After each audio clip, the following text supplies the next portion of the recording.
"Why are you smiling like that?" Camille asked, her hand resting on her barely visible bump as she stood in our kitchen doorway. The morning light caught her auburn hair just right, the way it used to make my heart skip. Now, it just made my stomach turn. I held up the printed messages, still warm from our shared printer. Because I know I'm not the father. The color drained from her face faster than water down a broken drain. I'd seen that look before, when she'd accidentally sent me a text meant for someone else, quickly covered with, "Wrong person, sorry babe." Should have paid attention then. My name is Peter Nolan. I'm 32, and until this morning I thought I was going to be a dad. I work in building acoustics, which means I know all about sound, how it travels, how it bounces, how it can be contained. Turns out, lies travel the same way. They echo until someone finally hears them clearly. "Peter, let me explain." "No need." I set the papers on our granite countertop, the same one we'd picked out together 3 years ago when we thought forever meant something. "I've read enough." The messages were explicit. Not just about the affair, but about the timing. About how Reese, the owner of CrossFit Meridian downtown, was worried about the ultrasound dates and whether they should tell Peter the truth or let him figure it out later. Camille worked as a wellness coach. Ironic, considering how unwell our marriage had become. She'd been distant for months, always on her phone, always having emergency client sessions that ran late into the evening. I'd chalked it up to her building her business. Turns out she was building something else entirely. "The printer synced your messages," I said, my voice steadier than I felt. "All of them, including the ones where you and Jay discussed how the conception dates don't match up with our anniversary trip to Colorado." She sank into one of our kitchen chairs, the same ones her mother had insisted we buy because they were investment pieces. Everything in our house was an investment, according to Camille's family. Everything except honesty, apparently. "It's not what you think?" "It's exactly what I think." I pulled out my phone and showed her the screen. "I've already called Morrison and Associates. I have an appointment with a divorce attorney at 2 o'clock. The transformation was immediate. Tears turned to anger. Vulnerability became accusation. "You can't just abandon me while I'm pregnant, Peter. That's not the man I married. The man you married deserved better than this." I walked to our bedroom and pulled out the suitcase I'd already packed. "I'm staying at the extended stay on 5th Street until I find something permanent." "Where are you going?" Her voice cracked, but I was done being moved by her tears. "Away from here. Away from you. Away from whatever this has become." I'd spent the last 3 hours moving with surgical precision, copied all our financial records, photographed important documents, called our insurance companies to remove her access to my policies, contacted our landlord about the lease violation. Turns out having an affair and lying about paternity counts as misrepresentation under our rental agreement's morality clause. "Peter, please, we can work this out. Couples therapy, counseling, whatever you want." I paused at the front door, my hand on the knob. "I want court-ordered paternity testing. I want supervised mediation only, and I want you to explain to your family why their perfect daughter couldn't keep her marriage together." The last thing I heard as I closed the door was her phone ringing, probably calling Jay, or maybe her best friend Mona, who I now realized had been giving me strange looks at parties for months.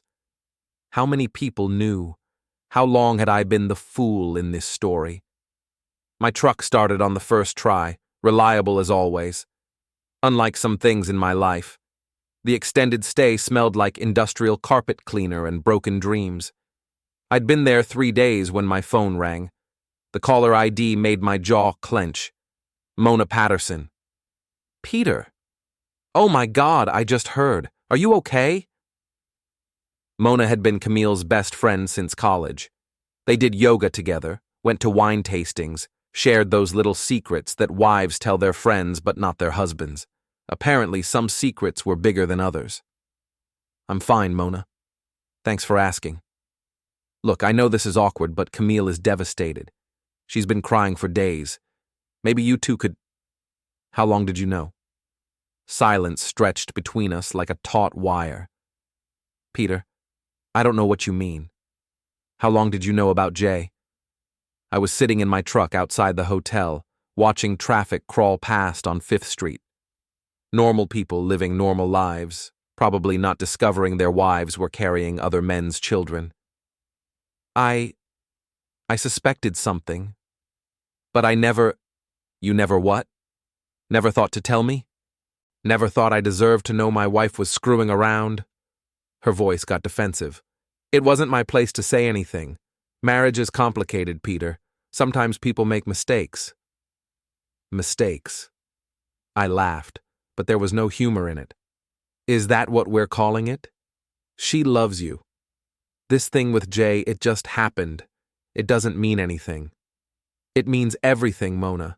It means 9 months of my life planning for a child that isn't mine. It means every time she came home late, every time she was secretive with her phone, every time she made excuses, I was being played for a fool. I could hear her breathing on the other end, probably trying to figure out how to spin this in Camille's favor. The whole yoga studio knows, doesn't it? I asked. Peter, answer me.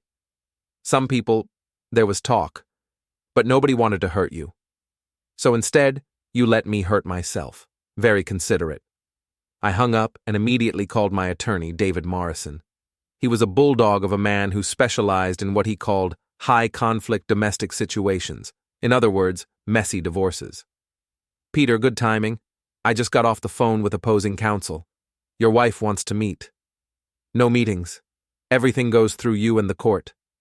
She's claiming emotional distress. Says you abandoned her in her time of need. Her time of need was 9 months ago when she needed to keep her legs closed. Morrison chuckled. I'll phrase it more diplomatically in the filing. But yes, that's essentially our position. How are you holding up? I'm angry. Really angry. Good. Angry gets things done. I've scheduled the paternity test for next week. Court ordered, no backing out. And I've filed for emergency separation of assets.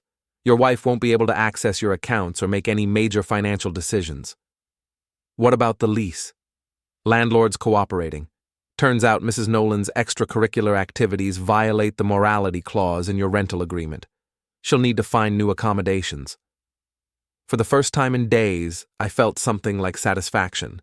That evening, I drove past our house, former house, and saw Jay's white Dodge Charger in the driveway. Bold move, considering I could probably have him arrested for trespassing. The guy had balls, I'd give him that. Jay Reese was everything I wasn't. 6'2", muscled like a fitness magazine cover, drove a car that cost more than I made in 6 months. He owned CrossFit Meridian, one of those gyms where beautiful people went to stay beautiful and take selfies for Instagram. I'd met him exactly once, at a charity event Camille had dragged me to. He'd been charming, charismatic, the kind of guy who remembered your name and asked about your job like he actually cared. I'd even liked him. Now I wanted to introduce his face to a brick wall. Instead, I drove to Home Depot and bought supplies. If Jay wanted to play games, I could play too. I knew things about sound that most people never considered. How to amplify it, how to direct it, how to make it impossible to ignore. The beauty of working in acoustics is that you learn how buildings breathe. Every structure has its weak points, its resonant frequencies, its ways of carrying sound where it's not supposed to go. CrossFit Meridian was in a converted warehouse downtown. High ceilings, concrete floors, minimal sound dampening. Perfect for what I had in mind. I waited until Tuesday morning when I knew Jay would be running his executive fitness class, a bunch of middle-aged guys trying to recapture their youth through burpees and protein shakes. I'd done my homework. Mona had mentioned the class schedule in one of her attempts to defend Camille. The gym's sound system was impressive, but poorly configured. Speakers throughout the main workout area, all connected to a central control panel that was laughably easy to access if you knew what you were looking for. I'd prepared a special playlist. Every text message between Camille and Jay that mentioned their affair, their concerns about the pregnancy, their discussions about poor Peter, and how clueless I was. I'd used text-to-speech software to convert them into audio files, then mixed them with some bass-heavy backing tracks. The executive class was in full swing when I plugged my device into their system. 30 seconds later, the entire gym was treated to Camille's synthesized voice reading, "Jay, I can't keep lying to Peter about the baby. The ultrasound dates don't match our Colorado trip." The reaction was immediate.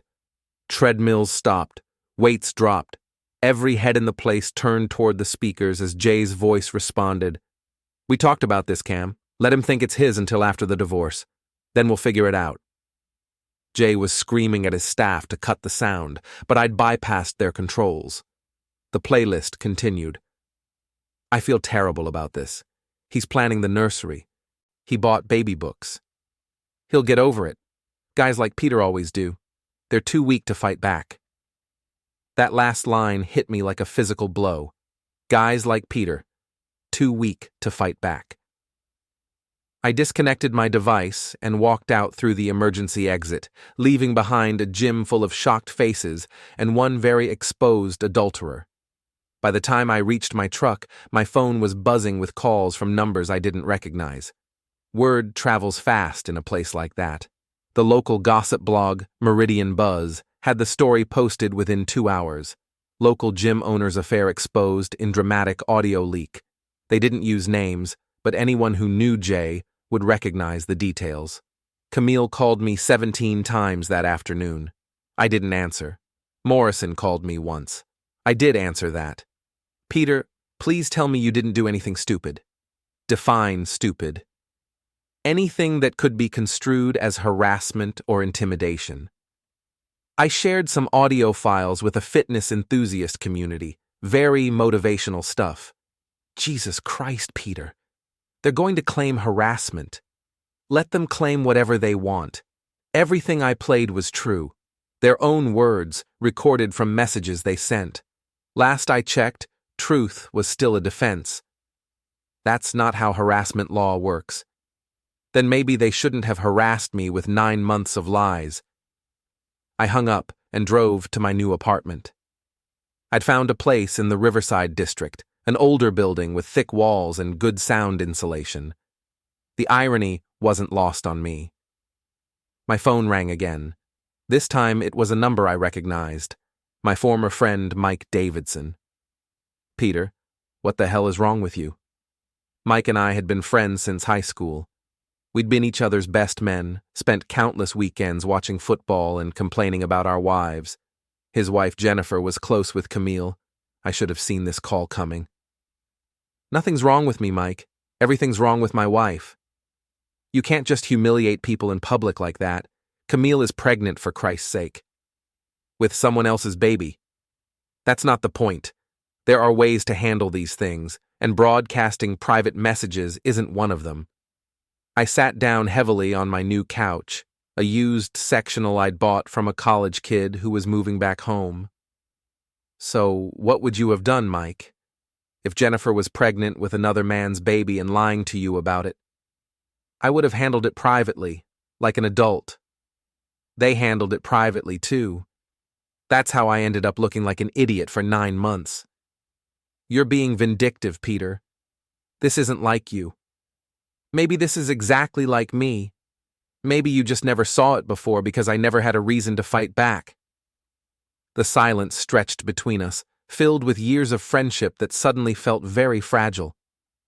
"Jennifer doesn't want me talking to you anymore," Mike said finally. "Because I'm the bad guy now?" "Because you're acting crazy, and we don't want to get caught up in whatever this becomes." "Whatever this becomes. Mike, my wife is having another man's baby. She lied to me for months. She let me plan for a future that was never real. And I'm the crazy one? The way you're handling it, yeah, you are." He hung up. I sat in my empty apartment, surrounded by boxes I hadn't unpacked, and realized that losing Camille wasn't the worst part.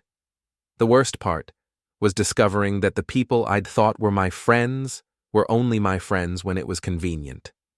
My phone buzzed with a text from an unknown number.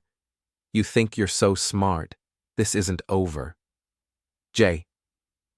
Reese, apparently, was not taking his public humiliation well. I smiled for the first time in days. He was right. This wasn't over. The paternity test results came back on a Thursday. I was at work, installing sound-dampening panels in a new concert hall downtown, when Morrison called. "It's official. You're not the father." I should have felt vindicated. Instead, I just felt empty. What happens now? Now we move fast. I'm filing for immediate dissolution based on fraud and adultery. The lease termination is already in motion. And there's something else.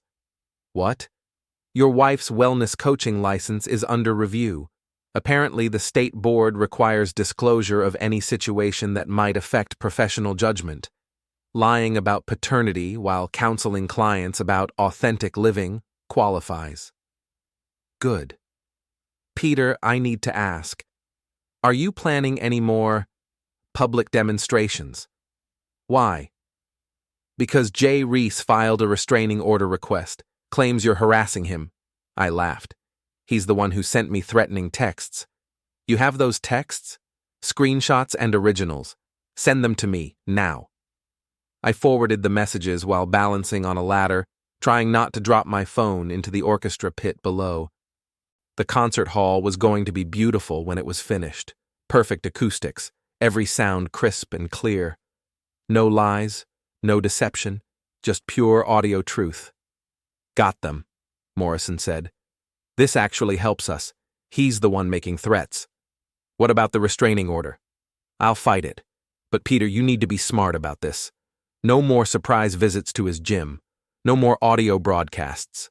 Let the legal system work. The legal system moves slowly. My reputation is being destroyed right now. Your reputation will survive. Theirs won't. He was wrong about that. By Friday afternoon, 3 more friends had stopped returning my calls. Jennifer Davidson had apparently launched a social media campaign painting me as an abusive husband who abandoned his pregnant wife. The fact that the wife was pregnant with another man's baby seemed to be a minor detail in her narrative. I was eating lunch alone in my truck, parked outside the concert hall, when someone knocked on my window. I looked up to see Tom Bradley, another friend from our old group. Peter, can we talk? Tom was the level-headed one in our circle, an accountant, methodical and fair. If anyone would understand my position, it would be him. I rolled down the window. Sure. Look, I know this is a shitty situation, but you're making it worse for yourself. How am I making it worse? The thing at the gym, the social media posts calling out people who knew about the affair. You're coming across as unhinged. I haven't made any social media posts. Tom pulled out his phone and showed me a Facebook screenshot. Someone using my name and photo had been posting angry rants about fake friends and cheating wives, and everyone who knew the truth and said nothing. That's not me, Tom. Someone's using my identity. He studied my face. You're serious. Absolutely serious. I deleted my Facebook account the day I moved out. I haven't posted anything anywhere. Then who? Good question. I was already calling Morrison. Tom, I need you to screenshot everything on that fake account. Timestamps, post content, everything. Tom nodded, his expression shifting from disappointment to concern. Peter, if someone's impersonating you online, then this is bigger than just a cheating wife and her boyfriend. Morrison answered on the second ring. What now? Someone's created fake social media accounts using my identity. They're posting things that make me look unstable. How do you know about this? I explained about Tom's visit, about the posts I'd never made. This is good, Morrison said.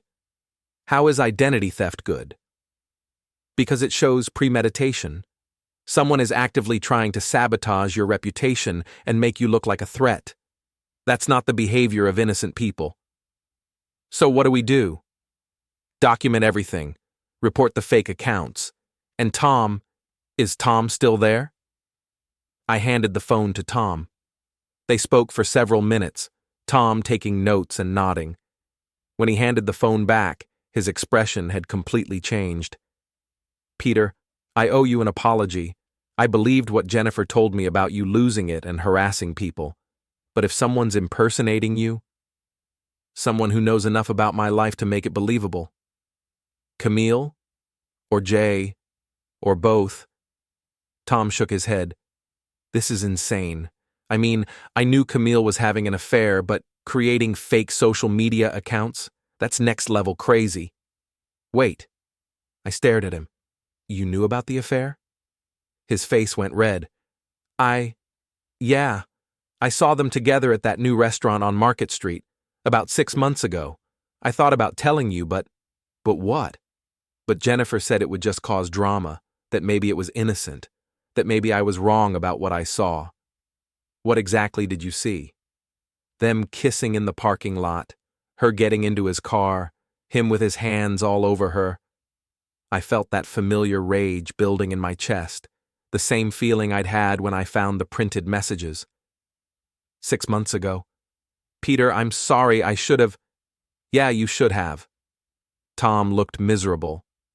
"What can I do now? How can I help?" I thought about it. Tom was an accountant. He understood systems, processes, evidence trails. Help me figure out who's behind the fake accounts, and help me prove it. The fake social media accounts were sophisticated. Whoever created them had used real photos from my old profiles, new details about my work and personal life, and had been posting consistently for weeks. The posts started reasonable, expressing hurt and disappointment about the divorce. But they gradually became more aggressive, more threatening. Tom and I spent Saturday morning in my apartment, mapping out the timeline. "Look at this," Tom said, pointing to his laptop screen. "This post about making them pay was made at 9:47 p.m. on Tuesday. Where were you Tuesday at 9:47? I checked my phone. "At Home Depot buying supplies for the acoustic project. I have the receipt." "And this one about knowing where Jay lives was posted Thursday at 6:15 a.m. I was at work. Signed in at 6 a.m., my supervisor can verify." Tom leaned back in his chair. "Someone's building a case against you, Peter. Making you look like a stalker, like someone who might escalate to violence. Why? Think about it. If you look unstable, who benefits? If there's a restraining order against you, who benefits? If you're painted as an abusive husband, who gets sympathy?" The answer was obvious. Camille. And if Camille looks like a victim instead of a cheater, what happens to the divorce proceedings? I felt sick. She gets more favorable terms. Maybe alimony. Maybe she keeps the house. Exactly. My phone rang. Morrison's number. "Peter, we have a problem. Jay Reese was attacked last night." "What?" "Someone jumped him in the parking garage of his apartment building. Beat him pretty badly. Broken nose, cracked ribs. And you think I don't think anything. But the police want to talk to you. And guess what they found when they searched his apartment?" "I have no idea." "Printouts of those fake social media posts, the ones where you threatened to make him pay for what he did." Tom was watching my face, seeing the panic there. "Morrison, I was here all last night. Tom Bradley was with me until almost midnight. We were working on documenting the fake accounts. Can Tom verify that?" I handed the phone to Tom. "This is Tom Bradley. Yes, I was with Peter last night until 11:45 p.m. We were researching identity theft. Peter never left his apartment." When Tom handed the phone back, Morrison sounded slightly relieved. "Okay, that's good. But Peter, this is escalating fast. Someone beat the shit out of Jay Reese, and they want it to look like you did it." "Who else knew about our meeting last night?" "Just us, unless—" Tom paused. "Unless someone was monitoring your communications?" The thought sent a chill down my spine. "You think they're tracking my phone?" "I think someone is going to a lot of trouble to frame you for something." Morrison's voice cut through our speculation.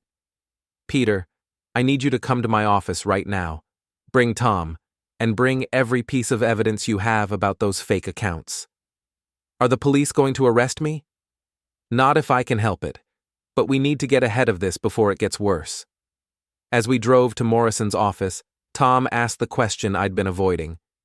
Peter, who else has access to your personal information? Photos, work schedule, details about your life? Camille, obviously, but she's not smart enough to pull this off alone. What about her family? I thought about Camille's brother Derek, a computer programmer who'd never liked me. About her mother Patricia, who'd always thought Camille could do better. About the whole network of people who'd been part of our life together. This is bigger than just Camille and Jay, I said. Tom nodded grimly. Yeah, and whoever's behind it just escalated to violence. Morrison's office was in a converted Victorian downtown, all dark wood and leather chairs. He looked grim when we walked in. Gentlemen, we have a situation. The police are treating the assault on Jay Reese as domestic violence related to your divorce. They have circumstantial evidence, the fake social media posts, your history of confronting him at the gym, and the fact that you're going through a messy divorce. But they don't have any real evidence, Tom said. They don't need much for an arrest. And once Peter's arrested, even if charges are dropped later, the damage is done. Camille's legal team will use it to paint him as violent and unstable. So what do we do? Morrison smiled for the first time since I'd known him. We go on the offensive. He opened a file folder and spread photos across his desk. While you were documenting fake social media accounts, I was investigating the real ones. Turns out, Jay Reese has been quite active online lately, including posts about dealing with problems permanently and making sure some people learn their lesson. You think Jay staged his own assault? I think Jay Reese is desperate, facing public humiliation and the loss of his business. His gym membership is down 60% since your little audio broadcast. His sponsors are pulling out. He's losing everything. So he beats himself up and blames me? Or has someone else do it? Either way, he gets sympathy, you get arrested, and Camille looks like the victim of an abusive marriage. Tom studied the photos. These posts are from Jay's real accounts? Real accounts, real IP addresses, real timestamps. And here's the interesting part. Some of them were posted at the same time as the fake posts from Peter's account, almost like they were coordinating their social media strategy. I felt a surge of hope. Can we prove that? We can prove the timing correlation, and we can prove the fake accounts aren't Peter's, but we need more. Like what? Morrison's smile got wider. Like a confession. The plan was simple in concept, complex in execution. We needed to get Jay and Camille to admit their scheme, and we needed to record it. Morrison couldn't be involved, attorney-client privilege and all that. But Tom and I were private citizens, free to investigate our own harassment. The key was using what I knew best: sound. You want to bug their conversation? Tom asked as we sat in my truck outside Jay's apartment building. Not bug, amplify. There's a difference. I'd spent the morning installing a directional microphone system in the building's courtyard. To anyone watching, I was just a maintenance worker doing acoustic testing, which, technically, I was. The building's management company had hired me months ago to investigate noise complaints between units. Is this legal? They're in a public courtyard, no expectation of privacy, and I'm documenting evidence of identity theft and conspiracy to commit fraud. Tom looked nervous. What if they don't show up? They'll show up. I'd sent anonymous tips to both of them, claiming to have video evidence of who really attacked Jay. I'd suggested they meet in the courtyard at 3 p.m. to coordinate their stories before the police interview. At 2:55, Camille's car pulled into the parking lot. She looked terrible. Dark circles under her eyes, hair unwashed, wearing sweatpants and an oversized hoodie. Pregnancy wasn't agreeing with her, or maybe guilt wasn't. Jay emerged from the building lobby a minute later, his face a mess of bruises and bandages. If he'd staged the attack, he'd done a thorough job of it. My directional microphone was sensitive enough to pick up conversations from 200 feet away. Tom monitored the audio feed while I watched through binoculars. "This is insane," Camille said as they sat down on a bench. "The police actually think Peter did this to you?" "That's the point," Jay replied. "We needed something to make him look dangerous. The social media posts weren't enough." "But you actually got hurt. Look at your face." "My cousin Tony owed me a favor, and he knows how to make it look good without doing permanent damage." Tom grabbed my arm. "Holy shit, he's confessing." "I had Tony rough me up just enough to be believable. Broken nose, some bruised ribs, nothing that won't heal." "And the police believe it? Why wouldn't they? Angry husband, cheating wife, fake social media posts threatening violence. It's a perfect narrative." Camille was quiet for a moment. "I feel sick about this, Jay. Peter doesn't deserve anything. He humiliated me at my own gym, cost me half my clients, made me a laughingstock. Because you were sleeping with his wife. Because he couldn't handle losing like a man. Real men don't air their dirty laundry in public. And real men don't ask their cousins to beat them up so they can frame innocent people." Jay's voice got harder. "You want to back out now? Fine. But remember, you're the one who suggested the fake social media accounts. You're the one who gave me his personal information. You're in this as deep as I am." Tom was recording everything on his phone while I adjusted the microphone to get clearer audio. This was better than I'd hoped. "I just wanted him to look unstable so I could get better terms in the divorce," Camille said. "I never wanted him to go to jail." "Well, maybe you should have thought of that before you got pregnant with another man's baby. Don't you dare put this all on me. You're the one who said you loved me. You're the one who said we'd be together after I left Peter. That was before your husband made me a public joke. Now I just want him gone." "What do you mean, gone?" "I mean, if Peter Nolan happened to resist arrest when the police come to question him about assaulting me, and if that resistance led to him getting hurt, well, these things happen." The silence stretched between them. Even from 200 feet away, I could see Camille's shock. "You're talking about getting him ruined." "I'm talking about solving a problem permanently." Tom looked at me with wide eyes. We'd expected to catch them in a fraud conspiracy. We hadn't expected to uncover a plot to get me ruined by police. "Jay, I can't be part of this. I won't." "You already are part of this. You think you can just walk away now? You think I'm going to let you destroy my life and then abandon me when things get complicated? What are you saying?" "I'm saying you're going to stick to the story. Peter was abusive. Peter was threatening. Peter attacked me. And when the police arrest him, you're going to play the terrified pregnant wife who's afraid for her safety." "And if I don't?" Jay's voice dropped to a whisper, but my microphone caught every word. "Then maybe you have an accident too. Pregnant women are so fragile. So many things can go wrong."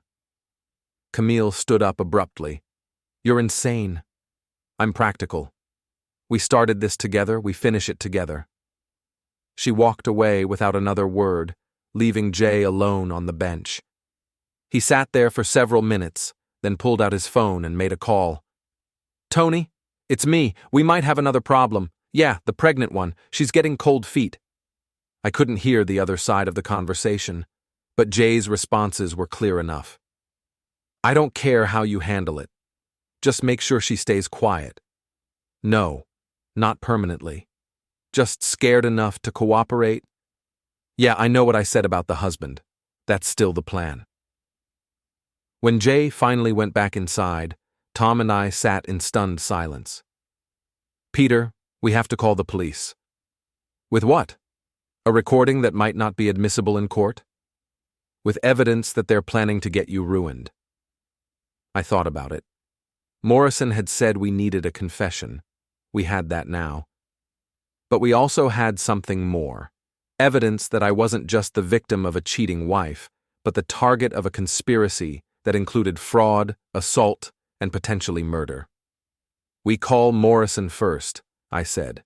"Let him figure out how to use this legally. And then? Then we make sure Reese learns what real consequences sound like." Morrison's office felt like a war room. Tom and I sat across from his desk while he played our recording for the third time, taking notes and occasionally shaking his head. "This is incredible," he said finally, "and completely inadmissible in court." "What do you mean inadmissible?" Tom asked. "They confessed to everything." "They confessed in what they believed was a private conversation. Even in a public space, there are limits to what you can record without consent." I felt my stomach drop. "So it's useless?" "Not useless, but not enough to get charges dropped against you either. We need corroborating evidence." "Like what?" "Like financial records showing payments to this cousin Tony. Like medical records that don't match Jay's story about the assault. Like digital forensics proving the fake social media accounts came from Camille's devices." "How long will that take?" Morrison looked grim. "Weeks, maybe months. And you don't have that long. The police want to interview you tomorrow morning about the assault." "Can't you delay it?" "I can try. But Peter, if they decide to arrest you based on what they have now, you're looking at charges for aggravated assault, criminal threatening, and possibly conspiracy." Tom leaned forward. "What if we could get them to confess again? Somewhere that recording would be admissible?" "Like where?" "Like in front of witnesses, or on their own social media accounts, or in a way that constitutes a public admission." I thought about the concert hall where I'd been working. The acoustics were perfect. Every whisper carried clearly throughout the space. And tomorrow night was the grand opening gala, with half the city's elite in attendance. "Morrison, what if Jay and Camille made their confession in front of 200 witnesses?" "That would be admissible. But how would you get them to do that?" I smiled for the first time in days. "The same way I got them to confess in the courtyard. Give them a reason to coordinate their story, and let their own arrogance do the rest." The plan required precision timing and a lot of luck. But I had advantages they didn't know about. I knew the concert hall's acoustic properties better than anyone, and I had legitimate access to the sound system for final testing. I sent anonymous messages to both Jay and Camille, claiming to be a reporter who'd overheard their courtyard conversation. I demanded $50,000 to keep quiet and suggested they meet at the concert hall gala to discuss terms. The beauty of the plan was that they'd both be there anyway, Jay as a sponsor, before his recent troubles, and Camille as a guest of the wellness community. "This is insane," Tom said as we prepared the equipment. "What if they don't fall for it?" "They'll fall for it. They're desperate, and desperate people make stupid decisions. What if they bring this Tony guy? Then we'll have evidence of the muscle behind the operation." The gala was elegant. Black ties, evening gowns, champagne, and small talk about art and culture.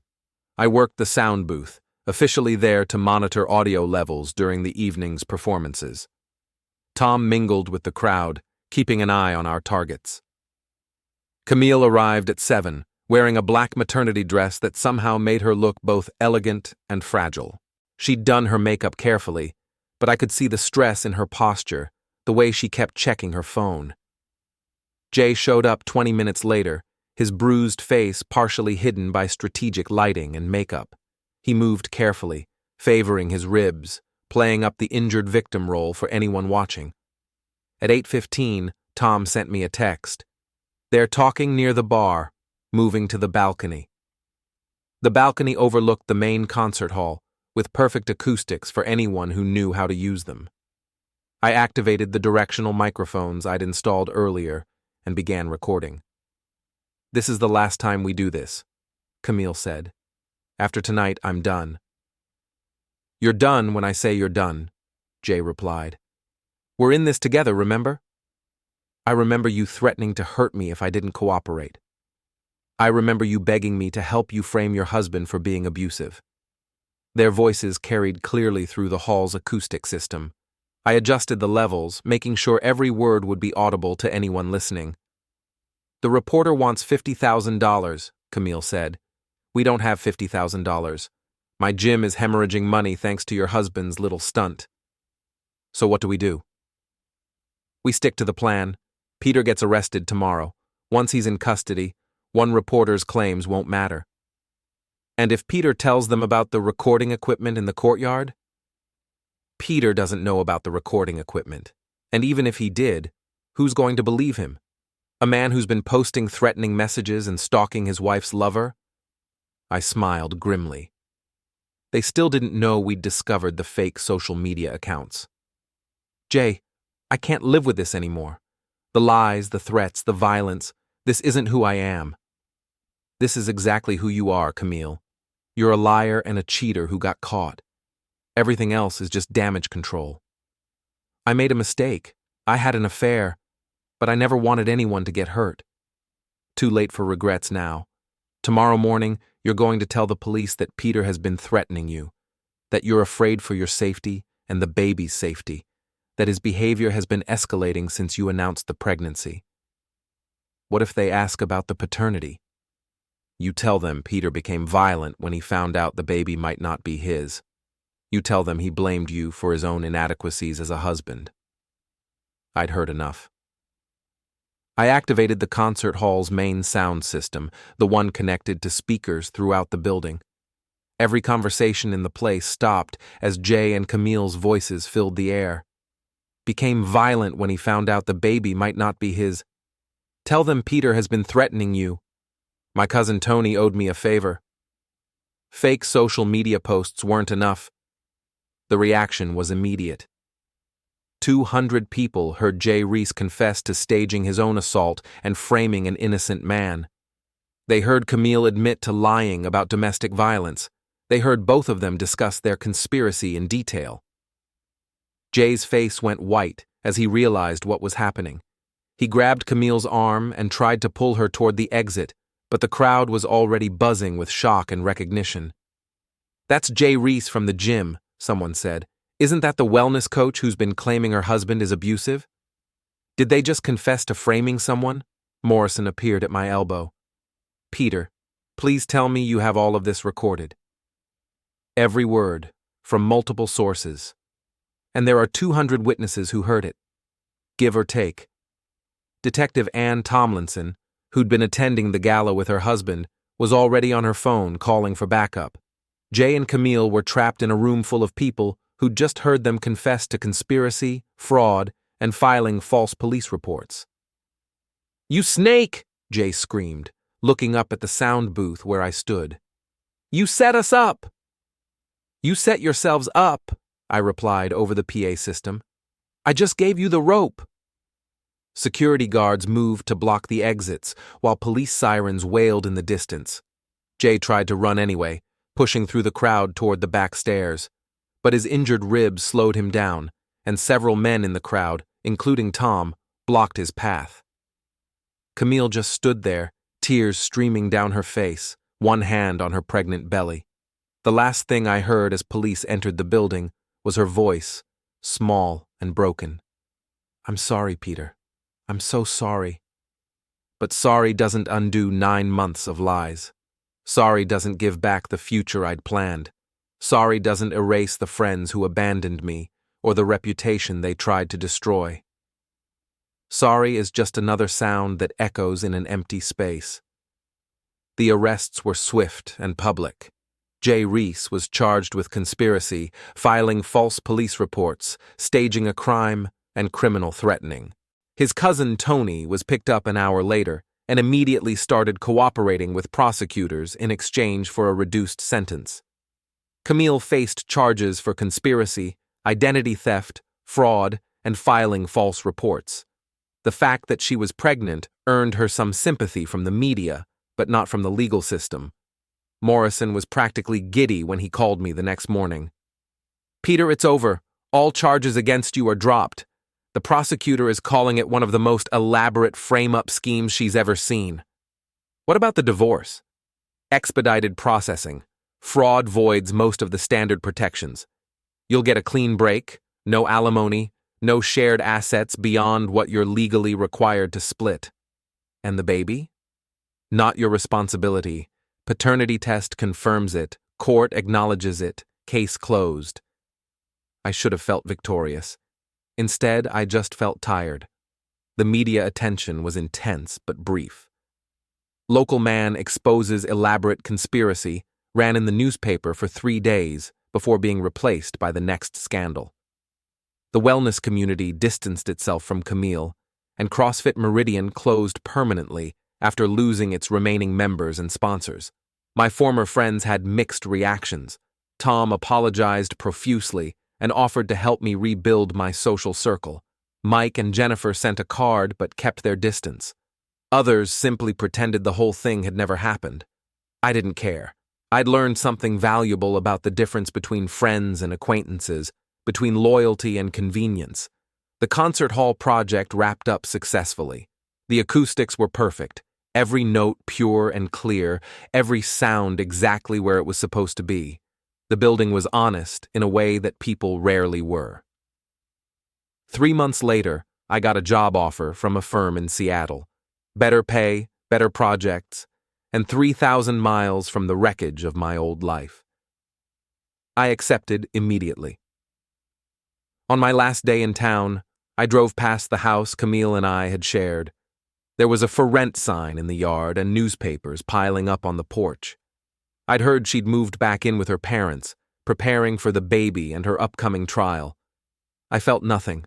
No anger, no sadness, no regret. Just the quiet satisfaction of a problem solved, a frequency corrected, a sound system finally working the way it was designed to. My phone rang as I sat in the driveway. Tom's number. "Peter, how are you holding up?" "I'm good. Ready for the move. I'm going to miss having you around. Who's going to keep me honest when you're gone? You'll figure it out. Listen, I know this whole thing was hell for you, but I'm proud of how you handled it. You could have let it destroy you. It did destroy me. But sometimes destruction is just the first step in building something better." Very philosophical for a guy who works with sound equipment. Sound is philosophy, Tom. It's about truth, clarity, making sure the right message reaches the right audience at the right time. And what's your message now? I thought about it as I pulled away from the house, watching it shrink in my rearview mirror. That lies have their own frequency, and if you know how to listen, you can always hear them coming. The drive to Seattle took 3 days. I stopped at national parks, small towns, roadside diners. I listened to music, podcasts, audiobooks. I listened to the sound of my truck's engine, the whisper of wind through open windows, the silence of empty highways. By the time I reached the Pacific coast, I realized something had changed. The constant background noise of anger and betrayal had faded. For the first time in months, my life was quiet. Not the artificial quiet of soundproofing, but the natural quiet of space and possibility. I rented an apartment overlooking Elliott Bay, with views of the water and mountains. The walls were thin. I could hear my neighbors talking, laughing, living their lives. But it didn't bother me. Their sounds were honest sounds, the authentic noise of people being themselves. My new job was challenging and rewarding. I worked on theaters, recording studios, concert venues, places where sound mattered, where clarity was valued, where the truth of music and speech could flourish without interference. I dated occasionally. Nothing serious, but pleasant conversations with interesting women who didn't lie about paternity or create fake social media accounts. The bar for relationship success had been set refreshingly low. 6 months after the move, I got a letter from Morrison. Reese had been sentenced to 18 months in prison and ordered to pay restitution for the damages to my reputation and the costs of the investigation. Camille had received probation and community service, partly due to her pregnancy and partly due to her cooperation in prosecuting Jay. She'd had the baby, a girl. Jay had signed away his parental rights from prison, leaving Camille to raise the child alone. I felt sorry for the kid, but not sorry enough to care beyond that brief moment of sympathy. The letter also mentioned that several of my former friends had reached out to Morrison, asking for my contact information. They wanted to apologize, to reconnect, to explain their behavior during the crisis. I threw the letter away without responding. Some sounds, once they fade, should stay quiet. A year later, I was promoted to senior acoustics engineer. My projects included a new symphony hall that would host world-class performances, bringing perfect sound to audiences who appreciated the difference between noise and music. I'd learned to trust again, carefully and selectively. I'd learned that loneliness was better than bad company, that silence was better than lies, that starting over was better than staying broken. Most importantly, I'd learned that revenge wasn't about destruction. It was about restoration. Restoring truth, restoring justice, restoring the natural order of things. Camille and Jay had tried to rewrite reality, to make their lies louder than the truth. But truth has its own frequency, its own resonance, its own way of cutting through interference. And when you know how to amplify it correctly, truth always wins. On a clear Sunday morning, 2 years after leaving my old life behind, I stood on my balcony overlooking Elliott Bay. The water was calm, reflecting the mountains and sky in perfect clarity. Boats moved across the surface, leaving wakes that gradually smoothed back to stillness. I thought about sound and